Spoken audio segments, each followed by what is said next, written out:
CM YS Jagan YSR జిల్లాలో పర్యటించారు. Pulivendula assembly స్థానానికి సీఎం జగన్ నామినేషన్ దాఖలు చేశారు. రిటర్నింగ్ అధికారికి నామినేషన్ పత్రాలు అందజేశారు. సీఎం జగన్ నామినేషన్ కార్యక్రమానికి ప్రజలు, అభిమానులు, వైఎస్ఆర్సీపీ కార్యకర్తలు పెద్ద ఎత్తున తరలివచ్చారు. సీఎం రాకతో పులివెందులలో పండుగ వాతావరణం నెలకొంది. పులివెందుల వీధులు జై జగన్ నినాదాలతో దద్దరిల్లాయి. నామినేషన్కు ముందు సీఎం జగన్ సర్వమత ప్రార్థనల్లో పాల్గొన్నారు. పులివెందుల అంటే ఓ నమ్మకం, పులివెందుల అంటే ఒక సక్సెస్ స్టోరీ అన్నారు CM Jagan. Pulivendula brand culture పై సీఎం జగన్ ఏమన్నారో ఒకసారి చూద్దాం. పులివెందుల అంటే నమ్మకం, పులివెందుల అంటే ధైర్యం,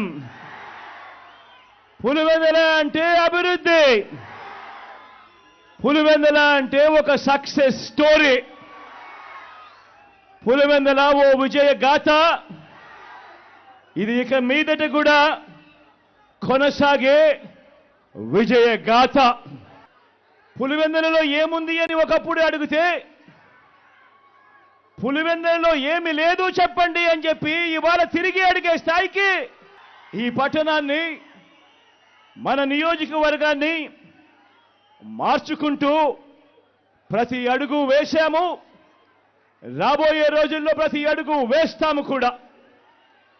ఒక్కటి గమనించండి, మన పులివెందుల, నా పులివెందుల, మనందరి పులివెందుల మనకే కాదు మన రాష్ట్రానికి కూడా ఎంతో ఇచ్చింది.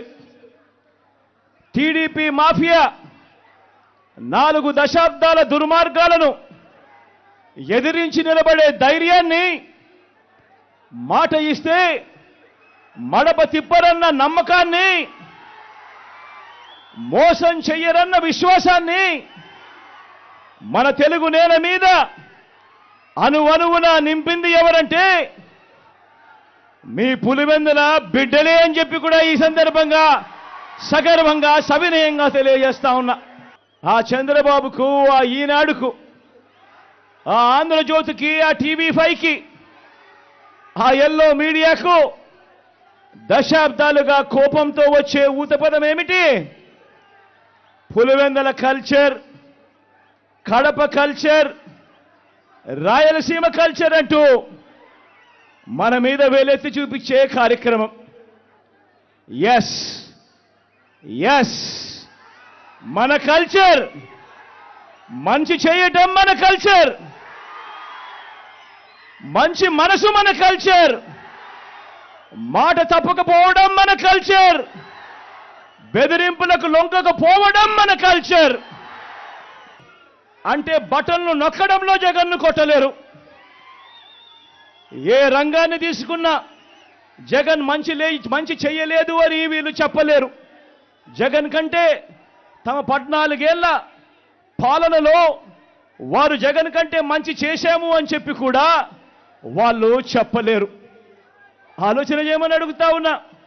మరి బ్రాండ్ జగన్, మరి బ్రాండ్ వైఎస్ఆర్, మరి బ్రాండ్ కడప, మరి బ్రాండ్ పులివెందులను కొట్టాలనుకుంటున్న మీరందరికీ ఓటు ద్వారా గుణపాఠం చెప్పడానికి మీరంతా సిద్ధమేనా?